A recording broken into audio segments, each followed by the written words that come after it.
তো ভিডিওটা মানে দেখতে পারতেছেন ভূমিকম্পটা মানে কীরকম ভাবে হইতেছে, যাতে লেবার মিস্ত্রি যত আছিল বিল্ডিংয়ের উপর কাম করতেছে সব আর কি নিচে নামিয়ে পড়ছে ভয়ের চুড়ে।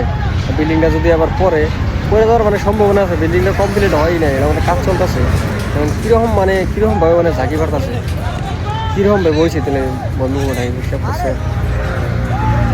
8 তারিখে যে নাকি ভূমিকম্পটা হয়েছে তখনকে কিন্তু আসামে রাত 11টা 11:30 বাজে, আর ওইদিকে দেখেন পুরা দিন দুপুরও মনে হয় দুপুর 12টা 1টা এরকম টাইম। ভাবুন যায় কি কীরকম ভাবে হইতেছে তাহলে ভূমিকম্পটা। মানুষ মানে আর কি ভয়ে দিশা পাইতেছে না, কী করবো।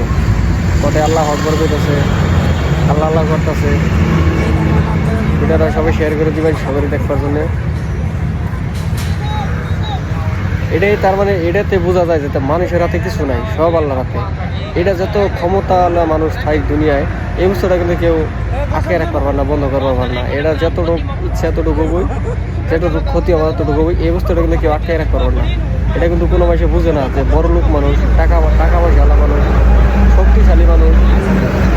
তো বন্ধুরা যারা যারা ভিডিওটা দেখলেন, তো ভিডিওটা সবাই শেয়ার করে দেবেন, বেশিরভাগ করে সবাই দেখার জন্য সুযোগ করে দিন।